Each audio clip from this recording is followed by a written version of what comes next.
নামাজ ফরজ, নামাজের মাসালা জানে না, নামাজ পড়বে কিভাবে? এর জন্য কোন আলেম ব্যতীত দিন শিক্ষা ব্যতীত জান্নাতে যেতে পারবে না। এই সাধারণ মুসলমান অনেকেই বলে আমরা মূর্খ মানুষ, কি করবো? তোমার এই সমস্ত মূর্খগুলিকে আল্লাহর কাছে আযাব পাবে। কারণ নবী আলাইহিস সালাতু ওয়াস সালাম বলেন, ইলমে ফরিজাতুন আলা কুল্লি মুসলিম, প্রত্যেক মুসলমানের ইলম অর্জন করা ফরজ।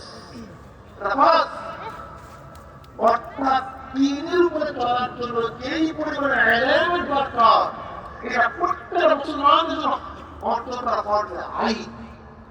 যেমন নামাজ ফরজ আইন, রোজা ফরজ আইন, পরিমাণ মতো শরিয়াত চলার জন্য যেই পরিমাণে ইলমের প্রয়োজন, এই পরিমাণে ইলম অর্জন করা কি হয়? ফরজে আইন। তাওরাত মানে তাফসীর, মুফাসসির, মুহাদ্দিস, আবিদ, আল্লামা হওয়া ফরজে কিফায়া। ইযা আফরাদুহুম সাকাতাল বাকিনা কাসরাত জানাজা। কওমের মধ্যে থেকে একদল লোক, কিছু সংখ্যক লোক যদি ইসলামের উচ্চ শিক্ষা শিক্ষিত হয়, সমাজ ফরজিয়াত আদায় হয়ে যাবে। কথা বুঝতে পারছি? আর কওমের মধ্যে যদি কেউ উচ্চ শিক্ষা শিক্ষিত না হয়, তাহলে সবাই ফরজ তরকের গুনায় গুণান্বিত হবে। লেকিন স্বাভাবিক চলার জন্য ইলম প্রত্যেক মানুষের জন্য ফরজ আইন।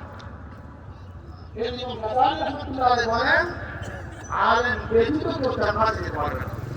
বুঝতে পারছি? দুনিয়া শিক্ষার জন্য হাজারো চেষ্টা করেন, আর দিন শিক্ষার জন্য চেষ্টা করেন না, মাওলানা তোমাকে 10 গুণ দুনিয়ার চেয়ে বড় 10 গুণ শুধু জান্নাতটা দিয়ে দিবেন। ইয়া কি পেয়েছেন নাকি? হ্যাঁ, দুনিয়া পিসি হওয়ার জন্য হাজারো সংগ্রাম করছেন, এসপি হওয়ার জন্য হাজারো সংগ্রাম করছেন, ডাক্তার হওয়ার জন্য হাজারো হাজারো লাখ টাকা করছেন, অথচ বেতন পাবেন 1 লাখ 2 লাখ 4 লাখ। কি বিল্ডিং বানাবেন আপনি? বগুড়া শহরে কয়টা বিল্ডিং বানাবেন? বগুড়া শহর কি পরিমাণ কিনতে পারবেন? আর আল্লাহ পাক তাকে সুরাতে কামরাত নিশ্চিত কামরাত দুনিয়ার চেয়ে 10 গুণ বড়। দুনিয়ার জমি মাটি, আর গোটা জান্নাতে দুনিয়ার মিশন আমল। দুনিয়ার বিল্ডিং 2 শক্তি, সিমেন্টের বালি, রডের